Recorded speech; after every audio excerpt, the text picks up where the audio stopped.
ሰላም እንዴት ናችሁ? የአስረኛ ክፍል ኢኮኖሚክስ ላይ ነው ያለነው። ዩኒት 5 ስለ ባንኪንግ ኤንድ ፋይናንስ ማለት ነው። በዚህ ክፍል እንግዲህ የዩኒቱን ሁለተኛ ክፍል ነው የምናየው። የመጀመሪያው ቶፒካችን የሚሆነው እንግዲህ ኢንትሮዳክሽን ቱ ፋይናንሺያል ኢንስቲትዩሽን የሚል ሲሆን ሁለተኛው ደግሞ ሂስትሪ አባውት ባንኪንግ ሲስተም ኢን ኢትዮጵያ ውስጥ ስላለው የባንክ ስርዓት ሂስትሪ ታሪኩ ምን ይመስላል የሚል ነገር ይኖረናል ማለት ነው። ከታች እዚህ ጋር ሂስቶሪካል ዴቨሎፕመንትስ ኦፍ ባንክስ ኢን ኢትዮጵያ የሚል ነገር አለ። ሶ በእነዚህ ሁለት ርዕሰ ጉዳዮች የተማን ለተወሰኑ ደቂቃዎች አብረን እንቆያለን ማለት ነው። ለዩቲዩብ ቻናሉ አዲስ ከሆናችሁ ሰብስክራይብ በማድረግ ቤተሰብ ሁኑ ማለት ነው። አብራችሁ ይቆዩ። ሶ መጀመሪያ ላይ የምናገኘው እንግዲህ ኢንትሮዳክሽን ቱ ፋይናንሺያል ኢንስቲትዩሽን ወይም ደግሞ ባጭሩ የገንዘብ ተቋማት ማለት ነው። ስለ ገንዘብ ተቋማት መግቢያ ኦኬ ኢንትሮዳክሽን ፓርት ነው። So here there are some key concepts institution የሚል ነገር አለ። ፋይናንሻል ኢንስቲትዩሽን የሚል አለ። ኢንዲጂኒየስ ኢንስቲትዩሽን፣ ማይክሮ ፋይናንስ ኢንስቲትዩሽን፣ ፎርማል ኢንስቲትዩሽን እና ኢንፎርማል ኢንስቲትዩሽን የሚባሉ አሉ። እንግዲህ የተለያዩ ኢንስቲትዩሽኖች አሉ ማለት ነው። So first of all let us define what institution means. ኢንስቲትዩሽን ምንድነው የሚለውን ነገር እስኪ ዲፋይን እናድርገው መጀመሪያ። What are institutions? ተቋማት ምንላቸው ምንድናቸው? Institutions are norms that organize social, political and economic relations. አያችሁ ተቋማት ምንላቸው ነገሮች እንግዲህ ኖርም ናቸው። ኖርም ማለት የሆነ ልማት ምናምን ብሎ ዲፋይን ያደርገዋል። ኦኬ ሶ ዋና ዓላማቸው ምንድነው እንግዲህ ማህበራዊ ጉዳዮችን፣ ፖለቲካዊ ጉዳዮችን፣ ኢኮኖሚያዊ ጉዳዮችን ማስተሳሰር ነው። ተቋማት እንግዲህ በኢኮኖሚው ዘርፍ በማህበራዊም በፖለቲካዊም ምን ማለት ስራ መስራት፣ ማስተሳሰር፣ ሪሌሽን መፍጠር ነው ያላቸው ዓላማ ማለት ነው። ስለዚህ እነዚህ ኢንስቲትዩሽን ተብለው ይጠራሉ። and they are underlying rules of game in any society organization በጣም ትልቅ የሚባል ሚና የሚጫወታሉ ማለት ነው። በሆነ ማህበረሰብ ውስጥ ወይም ደግሞ በሆነ ኦርጋናይዜሽን ወይም በሆነ ድርጅት ውስጥ ትልቅ ሚናን ይጫወታሉ ማለት ነው እነዚህ ኢንስቲትዩሽን የምንላቸው ነገሮች። So there are two forms of institution ሁለት አይነት ኢንስቲትዩሽኖች ይኖሩናል። የመጀመሪያው እንግዲህ ፎርማል ነው፣ ሁለተኛው ደግሞ ኢንፎርማል። ያ ማለት መደበኛና ኢመደበኛ የሆኑ ተቋማቶች ይኖራሉ ማለት ነው። First, what is a formal institution? Formal institution ምንድን ነው?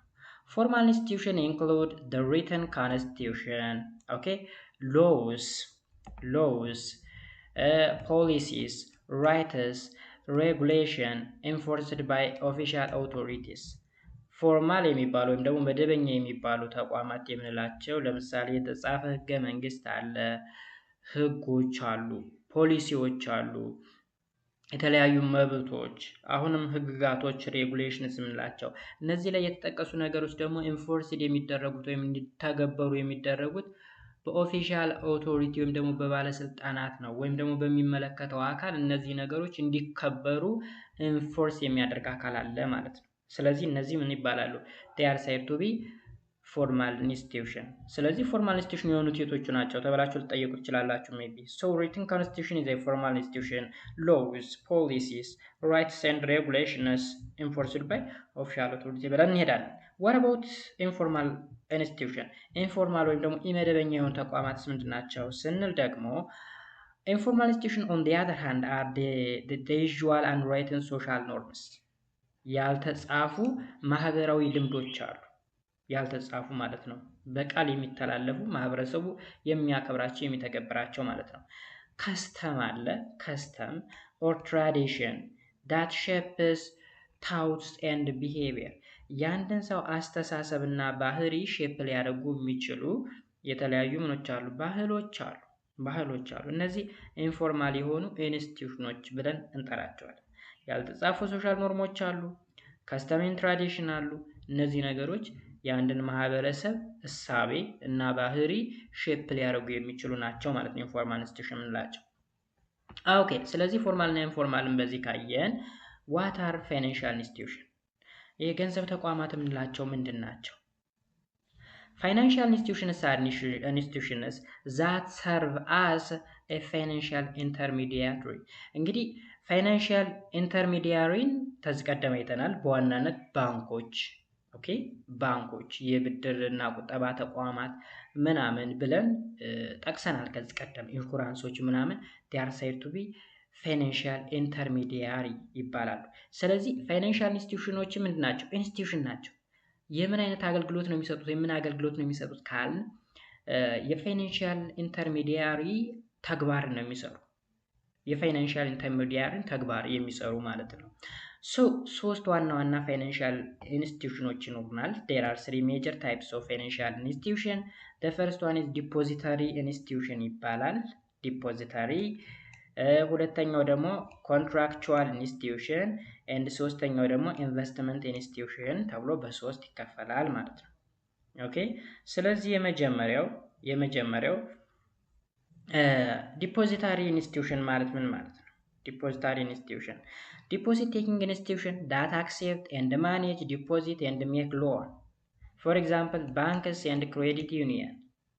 አያችሁ እነዚህ ዲፖዚታሪ ኢንስቲትዩሽን የምንላቸው ዲፖዚት ይቀበላሉ ወይም ቁጠባ ወይም ደግሞ ብር የማስቀመጥ ስራ ይሰራሉ። ለምሳሌ ኤክሰስ የሆነ ገንዘብ ያለው ሰው ለስራ የማይፈልገው ከሆነ ባንክ ውስጥ እንዲቀመጥ ይፈልጋል የሆነ ግለሰብ እና እነዚህ ዲፖዚታሪ የሚባሉ ኢንስቲትዩሽኖች ከዛ ግለሰብ ያን ገንዘብ ይቀበሉና ያስቀምጣሉ፣ ማኔጅ ያደርጉታል፣ ካስፈለገም ለሌላ ሰው ያበድሩታል ማለት ነው። ዲፖዚታሪ ኢንስቲትዩሽን የምንላቸው ባንኮች አሉ፣ እንዲሁም ደግሞ ክሬዲት ዩኒየን ወይም ደግሞ የብድር ተቋማት አሉ። የብድር ተቋማት ወይም የብድር አገልግሎት የሚሰጡ ተቋማት አሉ ማለት ነው። ሁለተኛ ላይ ያለው ፋይናንሻል ኢንስቲትዩሽን ደግሞ ኮንትራክቹዋል ኢንስቲትዩሽን ነው። እነዚህ ምን ይባላሉ? ኢንሹራንስ ካምፓኒስ ኤንድ ፔንሽን ፈንድስ ብለን እንጠራቸዋለን። ኢንሹራንስ ካምፓኒ የኢንሹራንስ ድርጅቶች አሉ። የኢንሹራንስ ድርጅቶች ለምሳሌ የመኪና ኢንሹራንስ ሊሆን ይችላል። ኦኬ የመኪና ኢንሹራንስ ሊሆን ይችላል። ኢቭን አሁን የጤና ኢንሹራንስ ምን አሁን ላይ እየመጣ ነው አለ የጤና ኢንሹራንስ። ኢንሹራንስ ማለት መሰላችሁ እዚሁ ጋር አብራርቼ ልለፍ። ኢንሹራንስ ማለት ጀስት አንድ ሰው የሆነ ንብረት ይኖረዋል እንበልና ለምሳሌ መኪና፣ ብዙ ጊዜ የመኪና ኢንሹራንስ ስለሆነ የተለመደው ማለት ነው። የቤትም ይኖራል፣ ብዙ የተለያዩ ንብረቶች ኢንሹራንስ ይኖራል። ባይተወይ የጤናም ይኖራል ብያቸዋለሁ የጤና። ስለዚህ አንድ ሰው መኪና ቢኖረው የሆነ ኢንሹራንስ ውስጥ ይመዘገብ ይገባና በየወሩ ወይም በየአመቱ ወይም በየ6 ወሩ ሊሆን ይችላል የሚከፍለው ክፍያ አለ። የሚከፍለው ክፍያ ብር ለዛ ኢንሹራንስ ተቋም ይሰጣል። ያ ማለት ምን ማለት ነው? ኢንኬዝ መኪናው አደጋ ቢደርስበት ኦኬ እንግዲህ መኪና ነው የመገልበጥ ምናምን የመበላሸት ችግር ሊደርስበት ይችላል። ንብረቱን ባጣ ጊዜ ያ ኢንሹራንስ ሙሉ በሙሉ እንዲከፍልለት ያደርጋል ማለት ነው። ቢኮዝ እዛ ኢንሹራንስ ላይ ገንዘብ ሲቆጥብ ነበር፣ ሲያስገባ ነበር።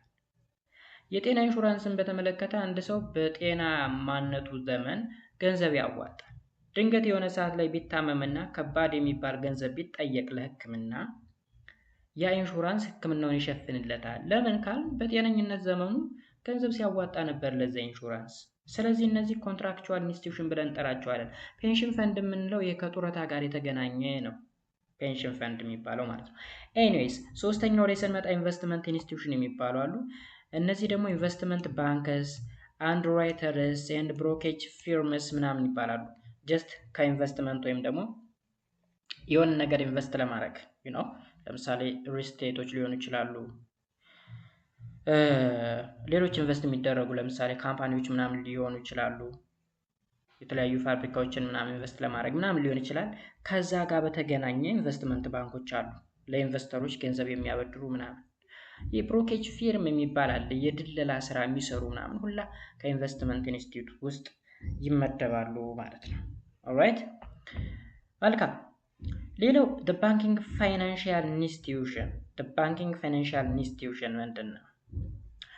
first, what is a bank? A bank is a financial intermediary that gives money or loan to a borrower. okay ባንክ ምንለው እንግዲህ ፋይናንሻል ኢንተርሚዲያሪ ነው። ኢንተርሚዲያሪ ምንድነው? ማዕከላዊ የሆነ በሚቆጥቡትና በሚያበድሩት መካከል ያለ ተቋም እንደማለት ነው። የሚቆጥቡት ብር አመጣው ባንክ ያስገባሉ፣ የሚበደሩት ደግሞ ያንን ብር ከዛ ባንክ ይበደሩታል ማለት ነው። በመካከል አገናኙ ባንኩ አለ፣ እሱ ደግሞ ፋይናንሻል ኢንተርሚዲያሪ ይባላል። ስለዚህ ባንክ ማለት ፋይናንሻል ኢንተርሚዲያሪ ሆኖ ገንዘብ የሚያበድር ነው። ለማን? ለተበዳሪዎች፣ እንዲሁም ደግሞ ላላቸው ደግሞ they also accept deposit or saving from the depositor ተቆጣቢዎች ደግሞ ገንዘብ ተቀብሎ የሚቆጥብ በተወሰነ ፐርሰንት ለምሳሌ በ5% ሊሆን ይችላል በ7% ሊሆን ይችላል ኢቭን በ10% ሊሆን ይችላል ማለት ነው ብር ይቀበላል ከቆጣቢዎች ከዛ በአመቱ 10% ወልዶ ያገኙታል በተመሳሳይ ለቁጠባ ብለው የተቀበለውን ገንዘብ እንደ ሎን ወይም እንደ ብድር አድርጎ ለቦሮሮች በሆነ ወለድ ይሰጣል ያበድራል ሶ በመሃል ባንኩ ትርፋማ ይሆናል ማለት ነው the banking sector being an intermediary in any economy has a major role to play in enhancing development and growth through their activities of mobilizing saving identifying good investment and exerting through sound corporate control, particularly during the early stages of the economic development and weak institutional environment. ስለዚህ ምን ማለት ነው እንግዲህ የባንኩ ሴክተር ኢንተርሚዲያሪ ስለሆነ ወይም ደግሞ ማዕከላዊ ስለሆነ ኦኬ ከፍተኛ የሆነ ሮል ወይም ሚና ይጫወታል በምን ላይ በዴቨሎፕመንት እና በግሮዝ ኦኬ በልማትና በእድገት ላይ ከፍተኛ የሆነ ሚናን ይጫወታል ማለት ነው በዋናነት እንግዲህ የሚጫወታቸው ሚናዎች ምንድናቸው የመጀመሪያው ሞባይላይዚንግ ሴቪንግ ወይም ደግሞ ቁጠባን ማሰባሰብ ማበረታታት ምናምን ነገር ኤንድ ሁለተኛ ደግሞ ጥሩ ኢንቨስትመንት መለየት ወይም አይደንቲፋይንግ ጉድ ኢንቨስትመንት ኤንድ ሲ ወይም ሶስተኛ ደግሞ በድርጅታዊ የኤግዘርቲንግ through sound corporate control particularly during the early stage of the economic development and weak institutional environment ሲል በድርጅታዊ ቁጥጥር በተለይም በኢኮኖሚ ልማት የመጀመሪያ ደረጃና ደካማ ተቋማት አካባቢ ላይ ትክክለኛ ቁጥጥር ማድረግ ኦኬ ጠንካራ የሆኑትን ማበረታታት ምናምን ደካማ የሆኑትን ደግሞ ቁጥጥር እያደረገ ምናምን ወደ ጠንካሮች እንዲሄዱ የማድረግ ስራ ይሰራል ማለት ነው So accordingly the bank's role in an economy includes so በዚህ መሰረት እንግዲህ ባንኮች በኢኮኖሚ ውስጥ ያላቸው ሚናዎችን ስናይ እዚህ ጋር ሁለት ዋና ሚናዎች አሉ የመጀመሪያው acquiring information about firms and managers and thereby improving capital allocations and corporate governance የማለት እንግዲህ ስለ ድርጅቶችና አስተዳዳሪዎች ኦኬ ስለ ድርጅቶችና አስተዳዳሪዎች ምን ማድረግ መረጃ ማግኘት እና በዚህም የካፒታል ድልድልና የድርጅት አስተዳደር ማሻሻል መጀመሪያ ስለ ድርጅቶችና ስለ አስተዳዳሪዎች መረጃ ይሰበስባል ከዛም የካፒታል ድልድልና የድርጅት አስተዳደርን ያሻሽላል ማለት ነው ይህ መጀመሪያው ሚናው ነው ወይም ሮል ነው የማን የባንኮች ሁለተኛው ሮል ምንድነው managing cross-sectional intertemporal and liquidity risks and thereby enhancing investment efficiency and economic growth እንግዲህ ሁለተኛው ተሻጋሪ ጊዜያዊና ፈሳሽነት አደጋን መቆጣጠርና በዚህም የኢንቨስትመንት ቅልጥፍናና የኢኮኖሚ እድገትን ማሳደግ እዚህ ጋር ፈሳሽነት ስላችሁ እኔ በምን ወይ እንደምተረጉመው ግራ ስለገባኝ ነው ትርጉሙን ነግራችኋለሁ ዳይሬክት የአማርኛ ቃል ስለሌለው ነው ሊኩዊዲቲ የሚለው ሊኩዊዲቲ ዳይሬክትሊ ዲፋይን ታደርጉት ፈሳሽነት ብሎ ነው የሚተረጉመው ሊኩዊዲቲ ማለት አንድ አሴት ወይም ደግሞ አንድ ንብረት ኦኬ ወደ ካሽ የመቀየር ኤቢሊቲ ነው ያ ማለት ለምሳሌ በእጃችሁ ወርቅ ቢኖርና በእጃችሁ ብር ቢኖር የትኛው ነው ጥሩ ሊኩዊዲቲ ያለው ካለ ብሩ ነው እሱክ ለምሳሌ የሆነ ነገር ለመግዛት ብፈልግ ብር ይዤ ከሄድኩኝ የፈለኩትን ገዝቼ እመጣለሁ ወርቅ ይዤ ከሄድኩኝ ግን ገና ወርቁን ሸጬ ምን ብዬ ምናምን ነው ሊኩዊዲቲ ማለት የያዝነው አሴት ወይም ንብረት ወዲያውኑ ወደ ትራንዛክሽን ወይም ደግሞ ወደ ገበያው ውስጥ የመግባት እድሉ ምን ያህል ነው የሚለውን ኮንሰፕት ነው የሚነግረን ሊኩዊዲቲ እንደነገርኳችሁ ለምሳሌ በዓለም አቀፍ ገበያው ዶላር የያዘ ሰው አሪፍ የሆነ ሊኩዊዲቲ ያለው ማለት ነው በቀላሉ የሚፈልገውን ነገር ገዝቶ ይመጣል ነገር ግን ሌላ ገንዘብ ከያዘ ገና ወደ ዶላር ቀይሮ ምን ብሎ ምናምን ነገር ስለዚህ ሊኩዊዲቲ ከዛ ኮንሰፕት ጋር ያዙት ያዛችሁት አሴት ያዛችሁት ንብረት ወደ ካሽ የመቀየር ወይም ደግሞ የፈለግነውን ነገር ቶሎ የመግዛት ኤቢሊቲ ነው ሊኩዊዲቲ የምንለው። ስለዚህ ተሻጋሪ ጊዜያዊና ፈሳሽነት አደጋን መቆጣጠር እና በዚህ ኢንቨስትመንት ቅልጥፍና የኢኮኖሚ እድገትን ምን ማድረግ ማሳደግ። As an institution, the efficiency of bank depends on the following two cases. እንግዲህ እንደ ተቋም የባንክ ብቃቱ የሚወሰነው በሚከተሉት ሁለት ዋና ዋና ነገሮች ላይ ነው ይለናል። እንግዲህ የባንክ ብቃቱ ወይም አንድ ባንክ ብቁ ነው የሚባለው በእነዚህ በሁለቱ ኬ ፋክተሮች ነው። የመጀመሪያው ዲግሪ ኦፍ ኮምፒቲሽን that exists among banks and ሁለተኛው ደግሞ the nature of regulation to which banks are subjected to። ያ ማለት እንግዲህ የመጀመሪያው ኮምፒቲሽን the degree of competition ስንል በባንኮች መካከል ያለው የውድድር ደረጃ። ባንኮች እርስ በርሳቸው ይወዳደራሉ። ባይ ዘ ዌይ አስተውላችሁ ከሆነ አንደኛው ባንክ ለምሳሌ ጥሩ ወለድ በመስጠት ሊሆን ይችላል።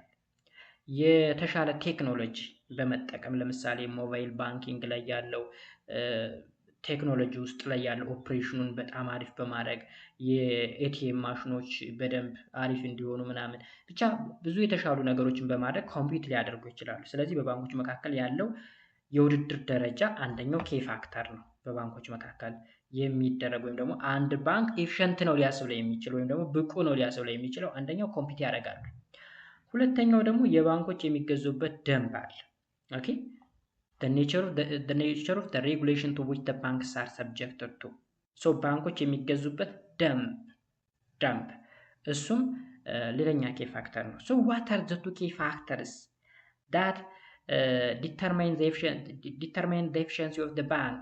ካል አንደኛ the degree of competition that exists among banks፣ ሁለተኛ the nature of the regulation to which the banks are subjected to ብለን መመለስ እንችላለን ማለት ነው። ሌላው it is believed that the competition among banks in the economy will result in በኢኮኖሚ ውስጥ እንግዲህ በባንኮች መካከል የሚደረገው ውድድር የሚከተሉትን ያማከለ ነው ተብሎ ይታመናል። it is believed that a competition among banks in the economy will result in በኢኮኖሚ ውስጥ በባንኮች መካከል የሚደረግ ውድድር የሚከተሉትን ያስከትላል ተብሎ ይጠበቃል ማለት ነው፣ ወይም ይታመናል። ውድድር ካለ ማለት ነው፣ በባንኮች መካከል ውድድር ካለ። ኦልራይት ሶ ምን ናቸው? ወደ 4 የሚደርሱ ነጥቦች ተቀምጠዋል። አንደኛ ምንድነው የሚለን? ግሬተር ቴክኒካል ኤፊሺየንሲ ዊዝን ዲፖዚት ኢንስቲትዩሽን።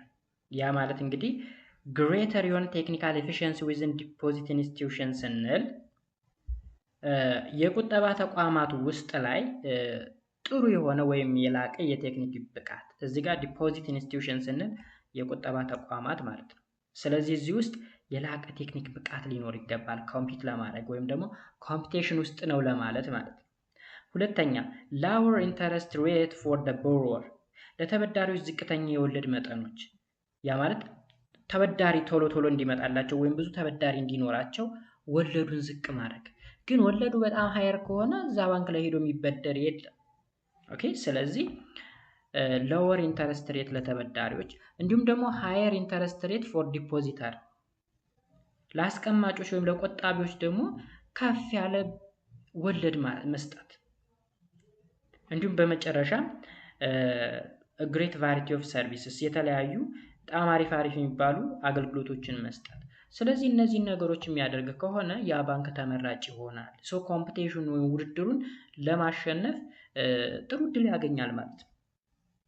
አያችሁ የዲፖዚት ወይም ደግሞ የቁጠባ ተቋማቶች ኤፊሺየንሲ በቴክኒክ ደረጃ የላቀ ከሆነ፣ ለተበዳሪዎች ወለድ ዝቅ ካደረገ፣ ለቆጣቢዎች ወለድ ከፍ ካደረገ፣ የተለያዩ አገልግሎቶችን የሚሰጥ ከሆነ ያ ባንክ ጥሩ ፍክክር ላይ ነው ያለው ልንል እንችላለን ማለት ነው።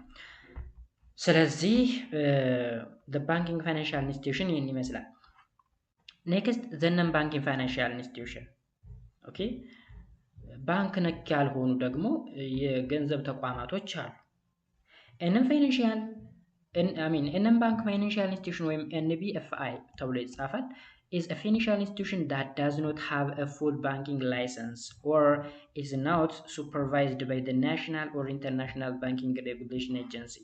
እነዚህ non banking financial institution የምንላቸው እንግዲህ የባንክነት ደረጃ ላይ ያልደረሱ ወይም የባንክ ላይሰንስ ወይም ደግሞ ፍቃድ የሌላቸው በናሽናል ወይም በብሔራዊ ደረጃም ወይም በዓለም አቀፋዊ የባንክ ህግጋት ውስጥ የማይተዳደሩ ወይም የሌሉበት ተቋማት they are said to be non-bank financial institution ከባንክ ውጭ ሆነው ግን የገንዘብ ተቋማቶች ናቸው።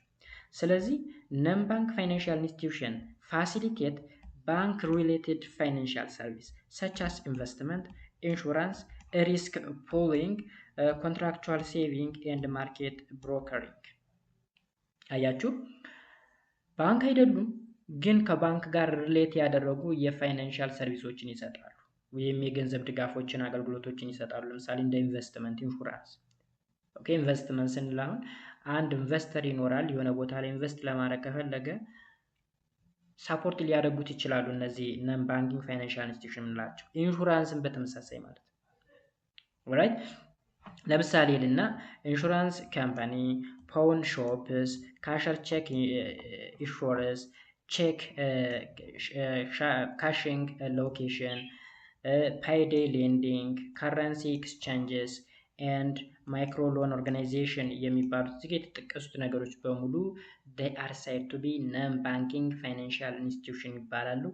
የባንክ አገልግሎት የሚሰጡ ግን የባንክ ፍቃድ ወይም ላይሰንስ የሌላቸው በብሔራዊ ይሁን በዓለም አቀፋዊ የባንክ ሬጉላተሪ ኤጀንሲ ውስጥ የሌሉ ተቋማቶች ናቸው ነን ባንክ ፋይናንሻል ኢንስቲትዩሽን ብለን የምንጠራቸው ማለት ነው። እነማን ናቸው?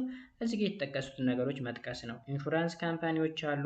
ኢንሹራንስ ካምፓኒዎች ታውቃላችሁ። ለምሳሌ የመኪና ኢንሹራንሶች ይኖራሉ። ላይክ ዘመን ኢንሹራንስ ምናምን ሲባል ሰምታችሁ ታወቃችሁ። ብዙ ኢንሹራንሶች አሉ የኢንሹራንስ አገልግሎት የሚሰጡ ማለት ነው። ፓውን ሾፕ አለ፣ ካሸር ቼክ ኢሹር፣ ቼክ ካሽንግ ሎኬሽን፣ ፔይዴይ ሌንዲንግ፣ ከረንሲ ኤክስቼንጅስ፣ ማይክሮ ሎን ኦርጋናይዜሽን የምንላቸው ኦል አር ኮልድ ምን ይባላሉ? ነን ባንኪንግ ፋይናንሻል ኢንስቲትዩሽን ብለን እንጠራቸዋለን ማለት ነው። መልካም ወደ ሁለተኛው ቶፒክ ስናልፍ ደግሞ ሂስቶሪካል ዴቨሎፕመንት ኦፍ ባንክስ ኢን ኢትዮጵያ። ኢትዮጵያ ውስጥ የባንክ እድገት ታሪክ ምን ይመስላል? ታሪኩ እንዴት ነው? ኦኬ አሁን ላይ እንግዲህ በኢትዮጵያ ውስጥ በጣም በርካታ የግልም የመንግስትም ባንኮች አሉ። እነዚህ ባንኮች መነሻቸው እንዴት ነው? እንዴት እስከዚህ ደረጃ ሊደርሱ ቻሉ? ታሪካቸው ምን ይመስላል የሚለው ሐሳብ ነው የተጠቀሰው በዚህ ቶፒክ ውስጥ። ኮንሰፕት ሶሻሊስት ኢኮኖሚክ ሲስተም የሚላለ ኤንድ ፋይናንሻል ሊበራላይዜሽን ማለት ነው። የፋይናንሻል ሊበራላይዜሽን ሶሻሊስት ኢኮኖሚክ ሲስተም የሚሉ ሁለት ቃላቶች አሉ። ኦኬ ቢፎር ዳት ዜር ኢዝ አ ሂስቶሪ ኖት፣ ሂስቶሪካል ኖት አለ እዚህ ጋር ታሪካዊ የሆነ ጽሑፍ አለ። ኢን ኢትዮጵያ ሞደርን ባንክ ስታርትድ ኢን 1905። በኢትዮጵያ ታሪክ እንግዲህ የባንክ ስፔሻሊ የዘመናዊ ባንክ ታሪክ የጀመረው በ1905 ነው፣ በአፄ ምኒልክ ዘመነ መንግስት ማለት ነው። with the establishment of Abyssinia Bank based on the 50-year agreement with the Anglo-Egyptian National Bank። አያችሁ ስለዚህ ቀድሞ የተመሰረተው ማን ነው ማለት ነው? የአቢሲኒያ ባንክ ነበር ማለት ነው በ1905። ግን የውጭ ባንክ ነው ወይም ደግሞ ከውጭ ድርጅቶች ጋራ ነው አግሪመንት ፈጥሮ ሲሰራ የነበረው። ይህም አግሪመንት ለ50 ዓመታት ያክል የሚቆይ ነው። የእንግሊዝ ባንክ ነው ጋይስ፣ ከእንግሊዞች ጋር ነው አግሪመንት የነበረው። እንግሊዞች ማንን ይገዙ ነበረ?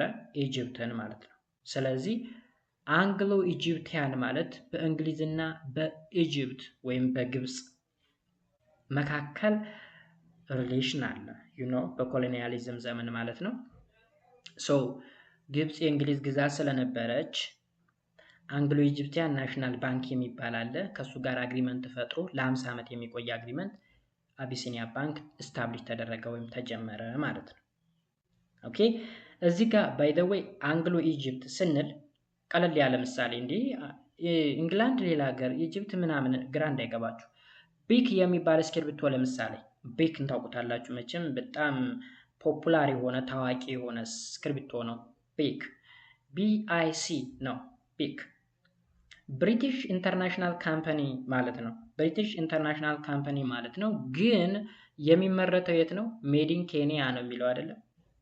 ለምን ካል እንግዲህ የብሪቲሽ ኢንተርናሽናል ካምፓኒ ሆኖ እንዴት ኬንያ ውስጥ ይሰራል ካልን ኬንያ was the colony of Britain ኬንያም የእንግሊዝ ግዛት ስለነበረች ላይክ ዳት ኦፍ ኢጂፕት ማለት ነው። ሶ በዛው ትረዱታላችሁ። In 1908 a new development bank and two other foreign banks were also established. Okay? በ1908 ሁለት ሌላ ማን ነው a new development bank ወይም ደግሞ የእድገት ባንክ እና ደግሞ ሌላ ሁለት የውጭ ባንኮች ምን ብለው ነበረ ተመስርተው ነበረ። ኒው ዴቨሎፕመንት ባንክ ምን ይባላል እንግዲህ ይሄ በጣሊያንኛ ወይም በፈረንሳይኛ ነው የተጻፈው። ሶሳይቲ ናሽናሌ ዲ ቶፕ ፖር ለዴቨሎፕመንት ምናምን ነገር ይላል። this is not English እንግሊዘኛ አይደለም። I think ፈረንሳይኛ ይመስለኛል። የፈረንሳይ እዚህ ጋር ምሳሌ ሁለት ሌሎች የፎሪን ባንክ የሚባሉትም አሁንም ፓንኬዲ ኢንዶቺኒ ምናምን ይላል። this is not English እንግሊዘኛ አይደለም። ያለፍኩት ያላነበብኩት ለዛ ነው። በእንግሊዘኛ ፊደል የተጻፈ ይመስላል but is ፍሬንች ይመስለኛል። ፍሬንች ወይም ደግሞ ላቲን ነገር ወይም የጣሊያንኛ ነው። ኤኒዌይስ በ1908 ሶስት ባንኮች ተመስርተዋል ማለት ነው። አንደኛው ኒው ዴቨሎፕመንት ባንክ እና ደግሞ ሌሎች የውጭ ባንኮች። thus banks were criticized for being wholly foreign owned። ስለዚህ በዚህ ዘመን በ1908 በ2005 ባንኮች ሙሉ በሙሉ በውጭ ቁጥጥሩ ውስጥ እንደሆኑ ክሪቲሳይዝ ይደረጋል ማለት ነው። ወይም ደግሞ ይነገራል፣ ይታመናል፣ ወይም ደግሞ ይተቻል። ሶ ታሪኩን ነው። ታሪኩ እንግዲህ በየዘመናቱ ተከፋፍሎ እናገኘዋለን። ከ1905 እስከ 1931 ድረስ ያለው የባንክ ሂስትሪ፣ ከ31 እስከ 36 ያለው የባንክ ሂስትሪ፣ ከ36 እስከ 41 ያለው የባንክ ሂስትሪ፣ ከ41 እስከ 43፣ ከ43 እስከ 63፣ አሁንም ከ63 እስከ 74፣ ከ74 እስከ 91፣ ከ91 እስካሁኑ ድረስ የባንክ ሂስትሪ ተቀምጧል ማለት ነው። መልካም ሶ መጀመሪያ ከ1905 እስከ 31 ድረስ ያለው የባንክ ሂስትሪ ምን ይመስላል? It was Emperor Minilik II, King of Ethiopia, that introduced the modern bank in Ethiopia. እንግዲህ ሚኒሊክ II ወይም ዳግማዊ ሚኒሊክ ነው ዘመናዊ ባንክን ወደ ኢትዮጵያ ውስጥ ያስገባው። There was an agreement signed between the king and the British owned National Bank of Egypt. Okay? በንጉሱ በሚኒሊክ እና በብሪቲሽ መንግስት መካከል ነበረ ትሪቲ ወይም ደግሞ ስምምነት የተካሄደው። እንግዲህ ይሄ የብሪቲሽ ባንክ ናሽናል ባንክ ኦፍ ኢጂፕት ይባላል። የግብጽ ብሔራዊ ባንክ በማን ውስጥ ነው ያለው? ግን በብሪቴን ቁጥጥር ውስጥ ያለ ባንክ ነው። the first modern bank, the Bank of Abyssinia, was founded in 1906 as a result of this agreement. እንግዲህ አግሪመንቱ በ1905 አካባቢ ተካሄዶ አቢሲኒያ ባንክ ደግሞ በ1906 ተጀምሯል። the bank was totally managed by the Egyptian National Bank, a foreign bank. እንግዲህ ናሽናል ባንክ ኦፍ ኢትዮጵያ ነው በ2021 አካባቢ ይሄንን መረጃ ያወጣው ማለት ነው። ስለዚህ አቢሲኒያ ባንክ ወይም ባንክ ኦፍ አቢሲኒያ ብለን የምንጠራው ቶታሊ በውጭ ቁጥጥር ነው። ስፔሻሊ በኢጂፕቲያን ናሽናል ባንክ ወይም ደግሞ በግብጽ ብሔራዊ ባንክ ቁጥጥር ውስጥ ነው፣ ወይም በፎሪን ባንክ ማለት ነው። አኮርዲንግ ቱ መውሬ 2003 ይሄ መረጃ ምንጩ ነው በቅንፍ ያለው ማለት ነው። the bank was given 50 years concessions and was engaged in issuing note, collecting deposits and guarantee loans, but its clients were mostly foreign businessmen and wealthy Ethiopians. እንግዲህ ባንኩ ለ50 ዓመት የሚቆይ ስምምነት ወይም አግሪመንት አካሂዶ ነው ከኢትዮጵያ ጋር ይሄንን ባንክ የጀመረው ማለት ነው። ስፔሻሊ ኢጂፕቲያን ናሽናል ባንክ የሚባለው ማለት ነው። ሶ ስራው ምንድነው እንግዲህ ኖቶችን ኢሹ ማድረግ፣ ዲፖዚቶችን ወይም ደግሞ ቁጠባ ገንዘቦችን መሰብሰብ፣ ብድሮችን መስጠት ምናምን። ግን ክላይንቶቹ ወይም ደንበኞቹ አብዛኞቹ የውጭ ሀብታም የውጭ ቢዝነስማኖች እና የኢትዮጵያ ሀብታም ሰዎች ናቸው። ስለዚህ ዌልዚ ኢትዮጵያኖች እና ፎሬን ቢዝነስሜን ወይም ደግሞ የውጭ የቢዝነስ ሰዎች እና በጣም ሀብታም የሚባሉ ኢትዮጵያኖች ብቻ ናቸው ደንበኞቹ ማለት ነው። ወይም ደግሞ አገልግሎት የሚሰጡ ለነሱ ብቻ ነው። ማን? ባንክ ኦፍ አቢሲኒያ ማለት ነው። In the following couples of years after its foundation, Bank of Abyssinia opened a branch in different towns of the country. ከዛም ከሁለት ዓመታት በኋላ እንግዲህ ባንክ ኦፍ አቢሲኒያ የተለያዩ ብራንቾችን በተለያዩ ከተማዎች መክፈት ጀመረ። Accordingly, the bank had opened branches in the following towns of the country. Harar Town in 1906, Dredwa Town in 1908, Gore Town in 1912, and Desi and Djibouti in 1920. እንግዲህ እዚህ ጋር አራት ከተሞች ላይ ምን ብሏል? ብራንች ከፍቷል ማለት ነው። ብራንች ከፍቷል። Bank of Abyssinia was liquidated in 1931. መውሬ 2003 ነው የመረጃ ያወጣው። ኦኬ እዚህ ጋር the Bank of Abyssinia was liquidated in 1931 ምን ማለት ነው? ሊኩዊዴት እንግዲህ በፋይናንስ እና ቢዝነስ ተርም ዲፋይን ስናደርገው ቱ ሴል ኦፍ አሴት ወይም ደግሞ ሀብት ንብረትን መሸጥ እንደማለት ነው። a company selling equipment or inventory to raise cash የሚል ነገር አለው። ወይም ደግሞ to close a business by selling all its assets to pay off debt የሚል ነገር አለው። ስለዚህ ባንክ ኦፍ አቢሲኒያ በ1931 ክሎዝድ ሆኗል፣ አሴቱን በመሸጥ ያለውን ሀብት ንብረት በመሸጥ እንደማለት ነው። ሶ አኮርዲንግ ቱ ንዋኔ 2019 the bank was a private bank whose share were sold to አዲስ አበባ፣ ኒውዮርክ፣ ፓሪስ፣ ለንደን ኤንድ ቬና። ባንኩ ምን ነበረ? ፕራይቬት ባንክ ነበረ። ስለዚህ ሸሮቹ ለማን ነበር የተሸጡት? አዲስ አበባ ውስጥ ተሽጠው ነበረ፣ ኒውዮርክ ተሽጠው ነበር፣ ፓሪስ፣ ለንደን ኤንድ ቬና ተሽጠው ነበር። The bank financed the Franco-Ethiopian Railway project which reached አዲስ አበባ in 1917። ይህ ባንክ በባንክ ኦፍ አቢሲኒያ ብለን የምንጠራው እንግዲህ ፍራንኮ ኢትዮጵያን ሪላዌይ የሚባል አለ። ፍራንኮ ኢትዮጵያን ሪላዌይ ማለት የኢትዮጵያ ጅቡቲ ሪላዌይ ማለት ነው። ወይም ደግሞ የኢትዮጵያ ጅቡቲ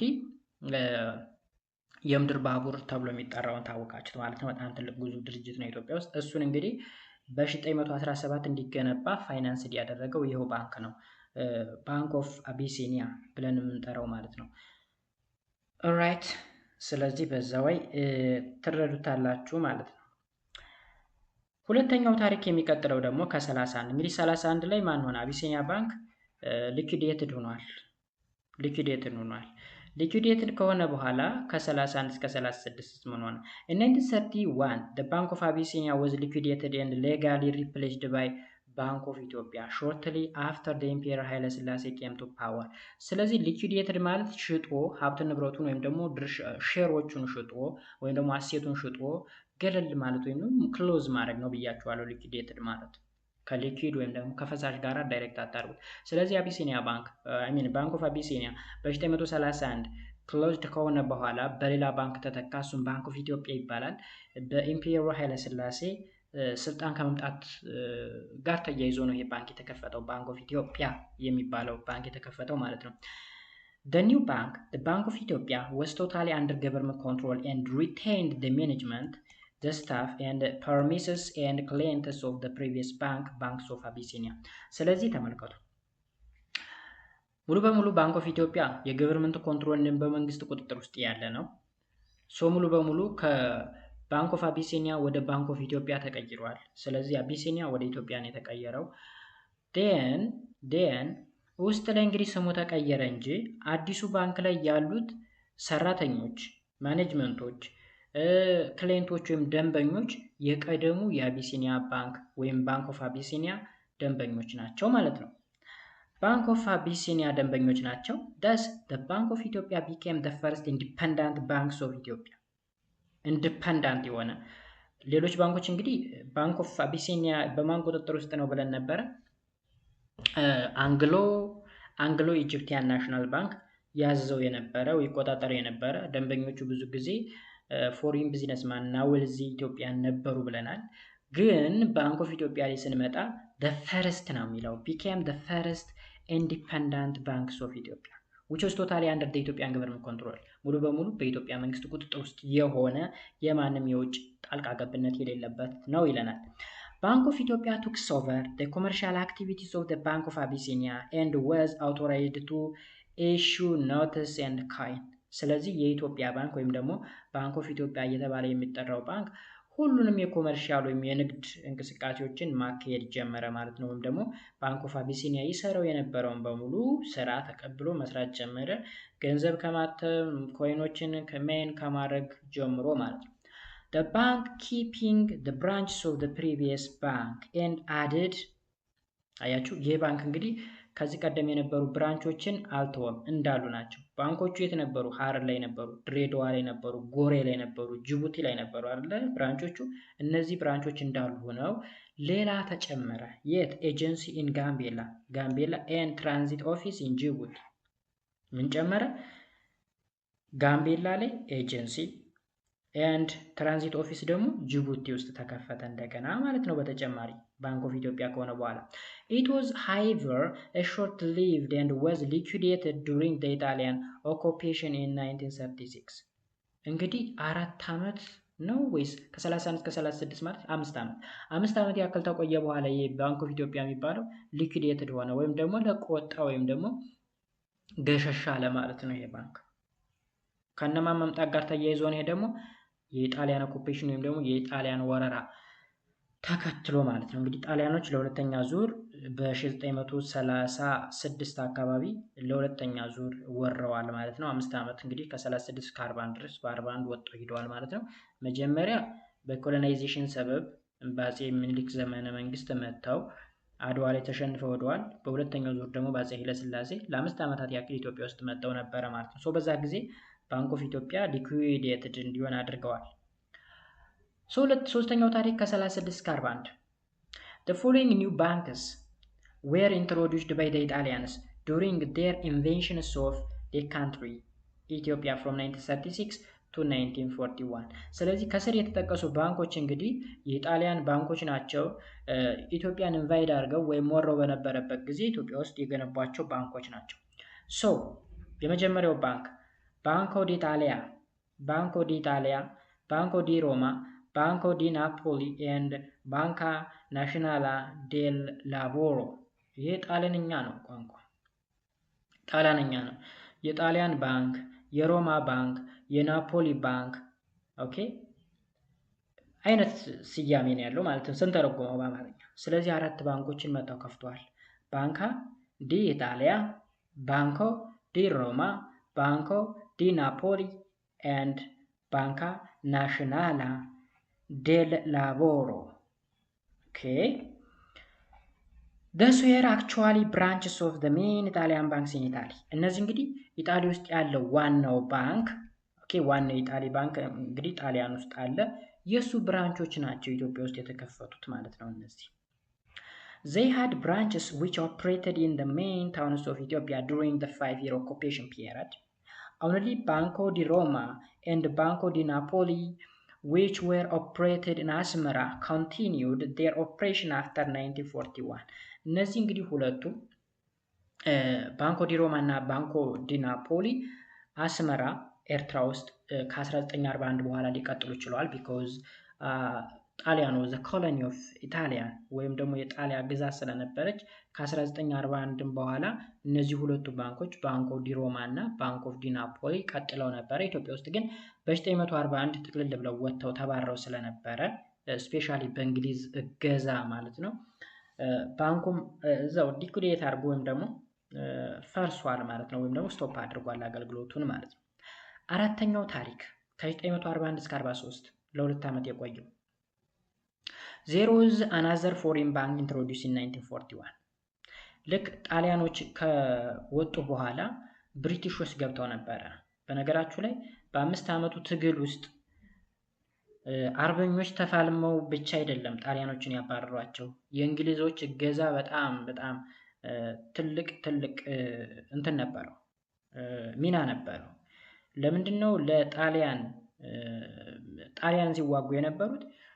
በሁለተኛ የዓለም ጦርነት ወቅት ጣሊያንና ብሪቴን በተቃራኒ ቡድን ውስጥ ወይም ብሎክ ውስጥ ስለነበሩ ነው ኢትዮጵያ ውስጥ መታ ኢትዮጵያ ልታግዝ የመጣቸው ማለት ነው። ስለዚህ there was another foreign bank introduced in 1941 ባርክላይ ባንክ ተብሎ ይጠራል። ባርክላይ ባንክ with the comings of the British troops and they organized banking service in Addis Ababa until its early withdrawal in 1943 እንግዲህ በ41 መጥተው ጣሊያንን ተዋግተው አብረው ከኢትዮጵያ ወታደሮች ጋር አግዘው በ1943 እስከሄዱ ድረስ የራሳቸውን ባንክ አቋቁመው ነበረ።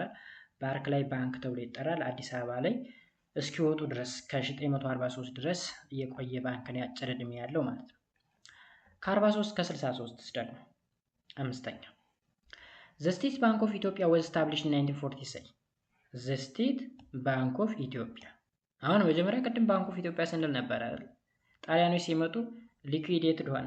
ከዛውን ደግሞ እንደገና ስቴት ባንክ ኦፍ ኢትዮጵያ የሚል ተመሰረተ። መቼ? በ1943 as a central bank of Ethiopia with a power issuing bank notes and coin at the agents of the Ministry of Finance እንግዲህ የሚኒስቴሪ ኦፍ ፋይናንስ ወይም ደግሞ የፋይናንስ ሚኒስቴር ኤጀንት ሆኖ ገንዘቦችን ማተም፣ ሳንቲሞችን ማተም ስራውን ይሰራ ነበረ ማለት ነው። ወይም ደግሞ የኢትዮጵያ ሴንትራል ባንክ ሆኖ ያገለግል ነበረ። ከመቼ ጀምሮ? በ1943 ጀምሮ ማለት ነው። The bank functioned as the principal commercial banks in the country and engaged in all commercial banking activity besides issuing banknotes and coin. ስለዚህ ይህ ባንክ የሀገሪቱን የባንክ እንቅስቃሴ ይዘውር የነበረ ሲመራ የነበረ ነው። ገንዘብን ከማተም ጀምሮ ሳንቲሞችንና ኖቶችን የብር ኖቶችን ከማተም ወይም ኢሹ ከማድረግ ጀምሮ ማለት ነው።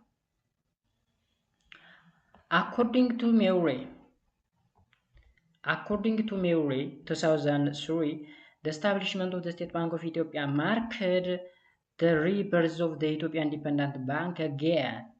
Okay? መጀመሪያ ላይ እንግዲህ ቅድም ላይ አይታችሁ ተሆነ በኃይለ ሥላሴ ጊዜ በ1931 ባንክ ኦፍ ኢትዮጵያ የሚባለው ባንክ የመጀመሪያው ኢንዲፔንደንት ባንክ ነው ብለን ነበረ። ፉሊ በኢትዮጵያ ገቨርንመንት ኮንትሮል ውስጥ የሆነ ነበረ። ከዛ ጣሊያኖች ሲመጡ እሱ ባንክ ሊኩዊዴትድ ሆኖ የራሳቸውን ባንክ ወደ 4 ወይም 5 የሚደርሱ ባንኮችን መስርተው ነበረ።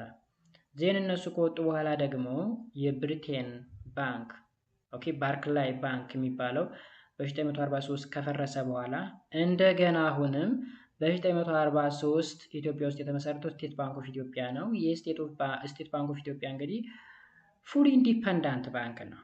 ኦኬ ስለዚህ ኢት ማርክስ ዳት ዘ ሪበርዝ እንደገና ኢትዮጵያ ውስጥ ኢንዲፔንደንት የሆነ ወይም ደግሞ ነፃ የሆነ ባንክ ሪበርዝ ሆኗል፣ እንደገና ተወልዷል ማለት ነው። The bank was doing all the banking activity at the only bank commercial banking activity. That means providing loans and taking deposit. Okay? Commercial banking activity ማለት ገንዘብ ማበደር እንዲሁም ዲፖዚት ማድረግ ወይም መቆጠብ። And central bank activity. Central bank activity ደግሞ የምንላቸው ምንድናቸው? Issuing bank notes and coin. ገንዘብ ማተም ሳንቲም እና ብርን ጨምሮ ማለት።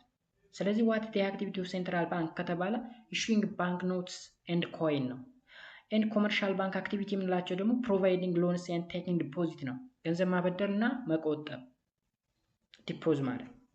So until 1963 the State Bank of Ethiopia was the central bank of the country. That means ገንዘብ የሚያተመው ኮይን የሚያተመው ይሄው ስቴት ባንክ ኦፍ ኢትዮጵያ ሆነ። የኮመርሻል አክቲቪቲዎችን የሚያካሂደው እሱ ሆነ ማለት ነው። Okay, so the State Bank of Ethiopia had established 21 branches including 21 branches including a branch in Khartoum Sudan ማለት ነው። Khartoum Sudan and transit office in Djibouti ማን ነው የሚሰራው? State Bank of Ethiopia ማለት ነው። Until it ceased to exist by a bank proclamation issued on December 1963 እንግዲህ እስከ 1963 ድረስ እስኪያቆም ድረስ ማለት ነው። ሳይዝ እስኪሆን ድረስ ቆይቷል ማለት ነው ይሄ ነገር። ከዛስ ስድስተኛ ከ63 ከ74 ምንድነው የሆነው? According to Nguyen 2019 the National Bank of Ethiopia was established in 1963 by proclamation number 206 1963 and began operating in January 1964 እንግዲህ በ1963 ዓመተ ምህረት እንደ አውሮፓውያን አቆጣጠር ማለት ነው የኢትዮጵያ ብሔራዊ ባንክ ወይም ደግሞ ናሽናል ባንክ ኦፍ ኢትዮጵያ የሚባል ተመሰረተ ማለት ነው። የአዋጅ ቁጥር አለው ፕሮክላሜሽን ነምበር 206/1963 ማለት ነው። ከዛም ስራውን የጀመረው በጃንዋሪ ወይም ደግሞ በጥር 1964 ነው በአመቱ ማለት ነው። This proclamation the previous state banks of Ethiopia into two banks the National Banks of Ethiopia and the Commercial Bank of Ethiopia። አያችሁ አሁን ተመልከቱ። ስቴት ባንክ ኦፍ ኢትዮጵያ ለሁለት ነው የተከፈለው በዚህ ፕሮክላሜሽን ወይም በዚህ አዋጅ ማለት ነው። የመጀመሪያው ናሽናል ባንክ ኦፍ ኢትዮጵያ ወይም ደግሞ የኢትዮጵያ ብሔራዊ ባንክ ነው። ሁለተኛው ኮመርሻል ባንክ ኦፍ ኢትዮጵያ ወይም የኢትዮጵያ ንግድ ባንክ ነው። ስለዚህ ሁለት ክፍል ተከፈለ። ማን? ስቴት ባንክ ኦፍ ኢትዮጵያ መቼ? በ1963 In 1963 the Ethiopian government split the State Bank of Ethiopia established in 1942 እንግዲህ ስቴት ባንክ ኦፍ ኢትዮጵያ በ1942 ነው የተመሰረተው። 42 43 አካባቢ ማለት ነው። 43 ብሪቲሾች ወጣው ከወዱ በኋላ ማለት ነው። ወይም ደግሞ ባርክላይ ባንክ ከወጣ ከፈረሰ በኋላ ማለት ነው። into National Bank of Ethiopia and Central Bank the Central Bank and the Commercial Bank of Ethiopia አያችሁ በ1943 የተገነባው ወይም የተመሰረተው ስቴት ባንክ ኦፍ ኢትዮጵያ አለ አይደለ? እሱ በ1963 ለሁለት ተከፈለ። ማን? የኢትዮጵያ ብሔራዊ ባንክ እና የኢትዮጵያ ንግድ ባንክ። የኢትዮጵያ ብሔራዊ ባንክ ሴንትራል ባንክ ተብሎ ይጠራል። ሴንትራል ባንክ ማለት እንግዲህ ኢሹዊንግ ኖትስ ኤንድ ኮይን ሳንቲሞችና ብሮችን ማተም መቆጣጠር ነው የኢትዮጵያ ብሔራዊ ባንክ ስራው። ኮመርሻል ባንክ ኦፍ ኢትዮጵያ ደግሞ የኮመርሻል አክቲቪቲዎችን የሚሰራ ነው። ኮመርሻል ባንክ ማለት ወይም ኮመርሻል አክቲቪቲ ማለት ቅድም ላይ ምን ብለናል? ዲፖዚቲንግ ኤንድ ሎን ኦኬ፣ ገንዘብ ዲፖዝ ማድረግና ሎን ወይም ብድር ማበደር አይደል ያልን ከላይ እንደዛ ብለናል ካስታውሳችሁ። the government later merged አዲስ ባንክስ into commercial banks of Ethiopia in 1980 to make the commercial bank of Ethiopia the sole commercial banks in the country። እንግዲህ በመካከል እንግዲህ አዲስ ባንክ የሚባል ነገር ነበር። በመካከል እዚህ ጋር ታሪኩ ስላልተጠቀሰ ነው። በ63 ለሁለት ተከፍሎ የነበረ ባንክ አለ፣ ናሽናል ባንክ ኦፍ ኢትዮጵያ እና ኮመርሻል ባንክ ኦፍ ኢትዮጵያ። ከ63 እስከ 80 ባለው ዓመተ ምህረት ውስጥ ግን አዲስ ባንክ የሚባል ነበር። ይህ አዲስ ባንክ ከማን ጋር መርጃ አደረገ ወይም እንዲቀላቀል ተደረገ? ከኮመርሻል ባንክ ኦፍ ኢትዮጵያ። መቼ? በ1980። ስለዚህ በ1980 አዲስ ባንክ እና ኮመርሻል ባንክ ኦፍ ኢትዮጵያ ባንድ ላይ ሆነው መርጅ ሲያደርጉ የኢትዮጵያ ንግድ ባንክ the sole commercial bank in the country ብቸኛው የኮመርሻል አክቲቪቲን የሚሰራ ባንክ ወይም ደግሞ የንግድ ባንክ ተቋም ሆነ ማለት ነው። The government had created Addis Bank from the mergers of the newly nationalized Addis Ababa Bank and the Ethiopian operate the Banco di Roma and Banco di Napoli. Addis Ababa Bank was an affiliate that national and Gridley Bank had established in 1963 and of which is owned 40%. አዲስ አበባ ባንክ እንግዲህ በማን ነበር የተመሰረተው መሰላችሁ? በናሽናል ባንክ እና በግሪድላይ ባንክ ስታብሊሽ የተደረገ ነበር በ1963። በ1963 ግን እዚህ ጋርም ሌላ ታሪክ ምን ተፈጥሯል? ስቴት ባንክ ኦፍ ኢትዮጵያ ለኮመርሻል ባንክ ኦፍ ኢትዮጵያ እና ለናሽናል ባንክ ኦፍ ኢትዮጵያ ለሁለት ተሰንጥቆ ነበር ወይም ተከፍሎ ነበር። ይህ በሆነበት ሰዓት ደግሞ ናሽናል ባንክ እና ግራይንድ ላይ ባንክ የሚባሉ አዲስ አበባ ባንክን ስታብሊሽ አድርገው ነበረ፣ መስርተው ነበረ። ኦኬ which it owned 40%። 40%ን ማን ይዞ? ግሪድ ላይ 60%ን ማን ይዞ? ናሽናል ባንክ ይዞ። ደም በኋላ ነው ይሄ አዲስ አበባ ባንክ ወይም አዲስ ባንክ ከማን ጋራ መርጅ እንዲደረግ የተደረገው? ከሲቢኢ ወይም ደግሞ ከኮመርሻል ባንክ ኦፍ ኢትዮጵያ። At the time of nationalization, Addis Ababa Bank had 26 branches. በናሽናላይዜሽን ዘመን አዲስ አበባ ባንክ ስንት ቅርንጫፎች ነበሩት? 26 ቅርንጫፎች ነበሩት ይለናል። ታሪኩ ብዙ የተንዛዛ ነገር ነው የሚመስለው የተከፋፈለ ስለሆነ ሁለት ታሪኮች ይቀሩናል። አንደኛው ከ1974 እስከ 91 በመንግስቱ ኃይለማርያም ዘመን ወይም ደግሞ በደርግ ዘመን የነበረው። Following the declaration of socialism in 1974, the government extended its control over the whole economy and nationalized all large corporations. እንግዲህ የሶሻሊዝም አይዲዮሎጂ ወይም ደግሞ ሶሻሊዝም የሚባል የኢኮኖሚ ስርዓት መጥቶ ነበር በ1974 በደርግ ዘመነ መንግስት ማለት ነው። በዚህ ጊዜ እንግዲህ ባንኮች በሙሉ በመንግስት ቁጥጥር ውስጥ ሆኑ ማለት ነው። accordingly the three private owned ባንኮች ነበሩ። ፕራይቬት ባንኮች ነበሩ፣ የግል ባንክ ምንላቸው ማለት ነው። እነሱም አዲስ አበባ ባንክ ነበረ፣ ባንኮ ዲ ሮማ ባንክ ባንኮ ዲ ሮማ ባንክያ እንዲሁም ባንኮ ዲ ናፖሊ የሚባሉ ባንኮ ዲ ሮማ እና ባንኮ ዲ ናፖሊ የት ውስጥ የሚገኙ ናቸው ብለናል? አስመራ ኤርትራ። ኤርትራ አስመራ በደርግ ዘመን የማን ነበረች ከተባለ የኢትዮጵያ አካል ነበረች። በኋላ በኢህአዴግ ነው ተገንጥላ ሄደችው ማለት ነው። ኦኬ those banks were combined or merged in 1976 and formed the second largest banks of Ethiopia called አዲስ ባንክ። አሁን ይሁን ላይ እየተካሄደ ያለው እንግዲህ በደርግ ዘመን የሆነው ነው የምናወራው። ስለዚህ እዚህ ጋር የተጠቀሱት ባንኮች አዲስ አበባ ባንክ በ1963 አካባቢ የተመሰረተው ማለት ነው። በናሽናል ባንክ እና በግሬን ላይ ባንክ አማካኝነት የተመሰረተ ባንክ ነው። ባንኮ ዲ ሮማ እና ባንኮ ዲ ናፖሊ የሚባሉ ባንኮች ደግሞ ጣሊያን ኢትዮጵያን ኦኮፓይ አድጋ በነበረበት ጊዜ በ1936 የተመሰረቱ ናቸው። እነዚህን ሶስቶች በአንድ መርጃ አድርጎ አዲስ ባንክ የሚባል ተመሰረተ ማለት ነው። አዲስ ባንክ መቼ? በ1976 ዜን እዚህ ጋር ሐሳቡን አንዴ እንመልሰው። አዲስ ባንክ የተመሰረተው መቼ ነው? በ1976 ነው። እንዳትወዛገቡ። ኦኬ በ1976 የማን ውህደት ነው? የአዲስ አበባ ባንክ፣ የባንኮ ዲ ሮማ እንዲሁም የባንኮ ዲ ናፖሊ ውህደት ነው። አዲስ ባንክ። አዲስ አበባ ባንክ ግን የቆየ ነው በ63 ነው የተመሰረተ ብለን እንያዘው። በ63 በናሽናል ባንክ እና በግሬን ላይን ባንክ አማካኝነት የተመሰረተ ነው ብለን እንያዝና እነዚህ ሶስቶች በአንድ የሆኑ ደግሞ በ76 ነው አዲስ ባንክን መሰረቱ። ይህ አዲስ ባንክ በኋላ ደግሞ ከማን ጋር ተገናኘ? ከኮመርሻል ባንክ ኦፍ ኢትዮጵያ ጋር።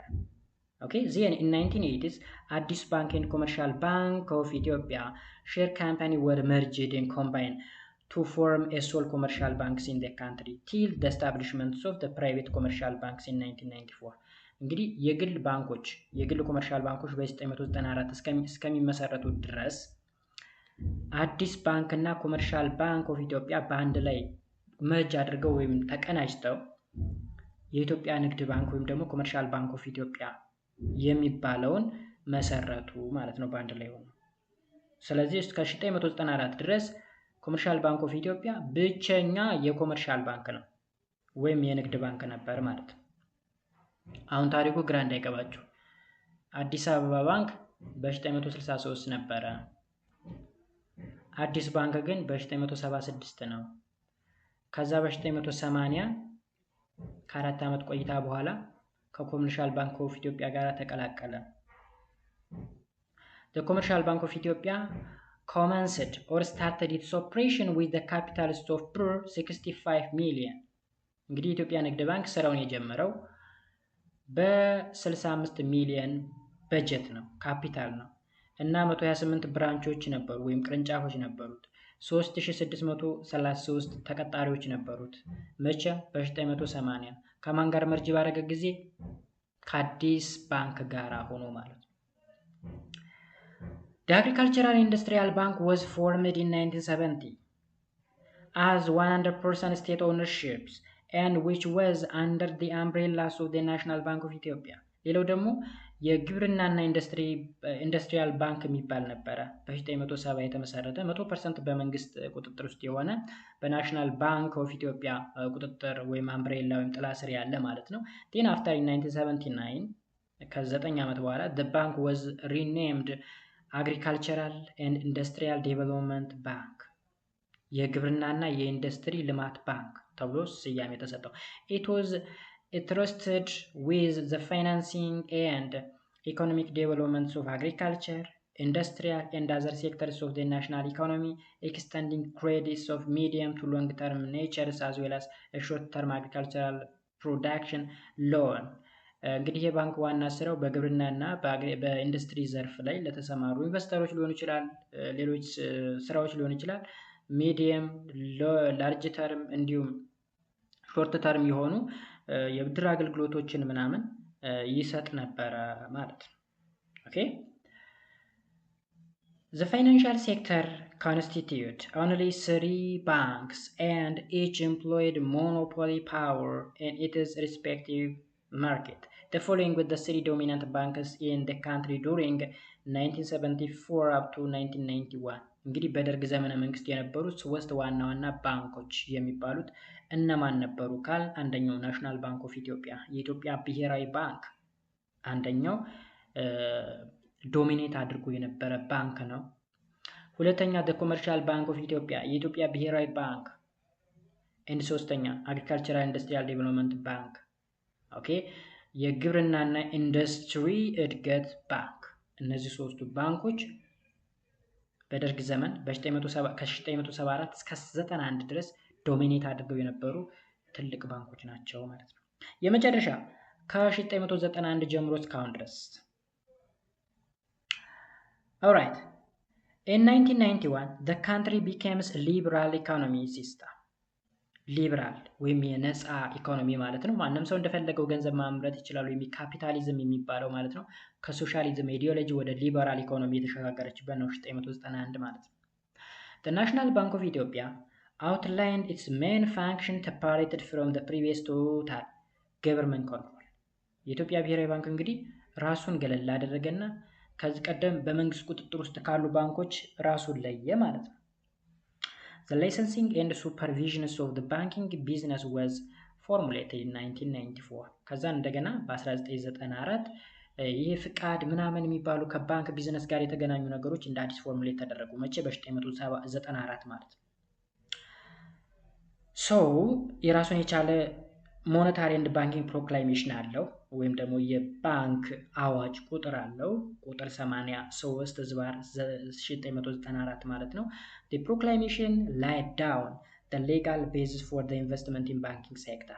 ይህ እንግዲህ ፕሮክላሜሽን ወይም አዋጅ የሚያትተው ወይም ደግሞ የሚያዋሰው ምንድነው?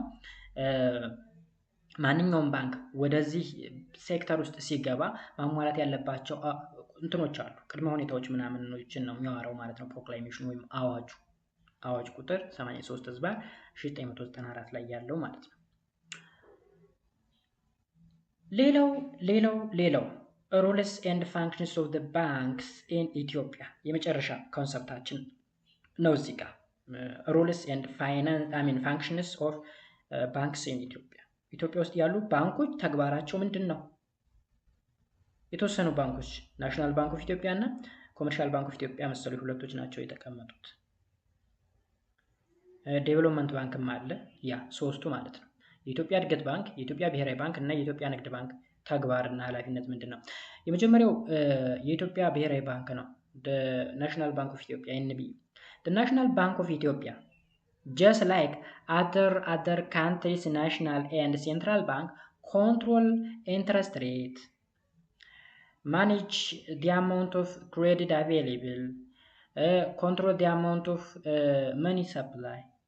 እንግዲህ የኢትዮጵያ ብሔራዊ ባንክ ሴንትራል ባንክ ተብሎ የሚጠራ ነው። አጠቃላይ ባንኮችን የሚቆጣጠር ነው። ኢንተረስት ሬት ወይም ደግሞ የወለድን ሬት የሚቆጣጠር ነው። ሀገሪቱ ያለባትን ዕዳ ሁላ ሳይቀር የሚቆጣጠር ነው። ወደ ባንኮች ምን ያህል ገንዘብ መፍሰስ አለበት፣ ምን ያህል መውጣት አለበት የሚለውን ነገር፣ ምን ያህል ገንዘብ መታተም አለበት ምናምን የሚለውን ነገር አጠቃላይ ኮንትሮል የሚያደርግ ነው ናሽናል ባንክ ኦፍ ኢትዮጵያ። ኦኬ እዚህ ጋር የኮመርሻል አገልግሎት አይሰጥም። ያ ማለት ዲፖዚት የማድረግና ሎን የመስጠት ነገር እዚህ ጋር ብዙም አይታይበት። National Bank of Ethiopia on the behalf of the government control and regulate the activity of financial sector, commercial banks, insurance companies and microfinance institutions. ስለዚህ ይሄ ባንክ ምን ያደርጋል መሰላችሁ? ለተለያዩ ባንኮች ፍቃድ የሚሰጥ የሚነፍግም እሱ ነው በመንግስት በኩል ሆኖ ማለት ነው። and መንግስት ያለበትን ዕዳ ከውጭ የተበደረውን ምናምን ሁሉን ነገር ፎርሙሌት የሚያደርገው ይሄው ባንክ ነው። ሌሎች ኮመርሻል ባንኮችን፣ ኢንሹራንስ ካምፓኒዎችን፣ ማይክሮ ፋይናንሶችን ወይም ጥቃቅንና አነስተኛ የብድር ተቋማትን ሁሉ ሳይቀር ኮንትሮል የሚያደርግ የሚቆጣጠር እሱ ነው ማለት ነው። ኮመርሻል ባንክ ጀነሬትስ ፕሮፊት ባይ ዲፖዚቲንግ መኒ። ኦኬ ምን በማድረግ ዲፖዚቲንግ መኒ፣ ቦሮዊንግ መኒ ፍሮም ዘ ናሽናል ባንክ። አያችሁ ኮመርሻል ባንኮች ወይም ደግሞ የንግድ ባንኮች ምን ያደርጋሉ መሰላችሁ? በኢትዮጵያ ዝጋ የንግድ ባንክ ሲባል የኢትዮጵያ ንግድ ባንክ ብቻ አይደለም። የኢትዮጵያ ንግድ ባንክ ራሱን የቻለ አንድ ኮመርሻል ባንክ ነው። በርካታ ኮመርሻል ባንኮች ናቸው ያሉት። የንግድ ለንግድ የተቋቋሙ ማለት ገንዘብን ዲፖዚት በማድረግና በማበደር ትርፍ የሚያገኙ ባንኮች ዚያር ሳይቱ ቢ ኮመርሻል ባንክ ይባላሉ። ሶ ከነዚህ መካከል ኢትዮጵያን ኮመርሻል ባንክ ኦፍ ኢትዮጵያ ትልቁ ነው ላርጅስት የሚባለው እንጂ እሱ ብቸኛ ነው ማለት አይደለም። ስለዚህ ኮመርሻል ባንኮች ለምሳሌ የኢትዮጵያ ንግድ ባንክ ሊሆን ይችላል፣ እናዋሽ ሊሆኑ ይችላሉ፣ ዘመን ሊሆን ይችላል፣ አቢሲኒያ ምናምን የሚባሉ እነዚህ ኮመርሻል ናቸው። ምን ያደርጋሉ መሰላችሁ? ገንዘብ ዲፖዚት ያደርጋሉ፣ ያበድራሉ። ኦኬ ዲፖዚት እና ቦሮ መኒ ፍሮም ደ ናሽናል ባንክ ከናሽናል ባንክ ይበደራሉ ማለት ነው። ዲፖዚትም ያደርጋሉ። በዚህ ጊዜ ምን ያገኛሉ? ትርፍ ያገኛሉ። ከዛም ደግሞ ከብሔራዊ ባንክ ገንዘብ ተበድረው ለፐብሊኩ ምን ይላሉ? ያበድሩና ትርፍ ያገኛሉ። ናሽናል ባንክ however are not profit making bank rather they control the overall financial sectors in the country። ይህ ናሽናል ባንክ የሚባለው ወይም ደግሞ የኢትዮጵያ ብሔራዊ ባንክ የሚባለው ግን ፕሮፊቴብል አይደለም ወይም ለትርፍ የተቋቋመ ሳይሆን ሌሎች የፋይናንሻል ሴክተሮችን ኮንትሮል ማድረግ መቆጣጠር። ስለዚህ ለባንኮች ብር ያበድራል። ባንኮችን ብር ያስቀምጡበታል እዚህ ብሔራዊ ባንክ ላይ። ከዛ ትርፍ ያገኛሉ። ከናሽናል ባንክ ወይም ከብሔራዊ ባንክ ብር ተበድረው ለፐብሊኩ ወይም ለማህበረሰቡ ያበድሩን ትርፍ ያገኛሉ። እነማን? ኮመርሻል ባንኮቹ። ናሽናል ባንኩ ግን እንደዚህ አይነት ስራ አይሰራም። እነሱን ኮንትሮል ማድረግ መቆጣጠር ነው። ኦኬ the objectives of controlling financial sector is to bring price stability or control inflation። ባጭሩ እንግዲህ ዋና ኃላፊነቱ የዚህ ናሽናል ባንክ ኃላፊነት ወይም የብሔራዊ ባንክ ኃላፊነት ምንድነው? ፕራይስ ስቴብል እንዲሆን ወይም ደግሞ ዋጋ ወይም ደግሞ የሆነ ግዢ ስቴብል የተረጋጋ ገበያ እንዲኖር ማድረግ፣ ኢንፍሌሽን ወይም ደግሞ ዋጋ ግሽበት እንዳይኖር ኮንትሮል ማድረግ፣ እሱን ስራ። ለምሳሌ ናይዳይስ ዶላር አሁን ከሆነ ቁጥር ተነስቶ ነው ባንዴ የጨመረው። ለምን ከተባለ እስከዛሬ ድረስ እንዳይጨምር አግዶ የነበረው ናሽናል ባንክ ነበር። አሁን ግን ፍሪ እንዲሆን ነው የተፈቀደው ማለት ነው። ስለዚህ the following are the various rules that it applies to control the financial sectors and bring price stability in the country። እንግዲህ እዚህ ጋር የተዘረዘሩ ነገሮች በሙሉ የብሔራዊ ባንክ ተግባራት ናቸው ማለት ነው። በጣም ብዙ ተግባራቶች አሉት። የመጀመሪያ እንግዲህ printing currency and mint the coin፣ ገንዘብ ማተም፣ ብር ማተም፣ ሳንቲሞችን ሁሉ ሳይቀር ማተም፣ issue bonds፣ ቦንድ፣ ትሬዠሪ ቢል፣ ፕሮሚሰሪ ኖትስ on the behalf of the government፣ በገቨርመንት በኩል ወይም ደግሞ በመንግስት በኩል ሆኖ ቦንዶችን ማዘጋጀት። ትሬዠሪ ቢል የሚባል ነገር አይተናል ከዚህ ቀደም በክፍል 1 ማለት ነው። ፕሮሚሰሪ ኖቶችን ምናምን ማዘጋጀት ምናምን የናሽናል ባንክ ተግባር ነው።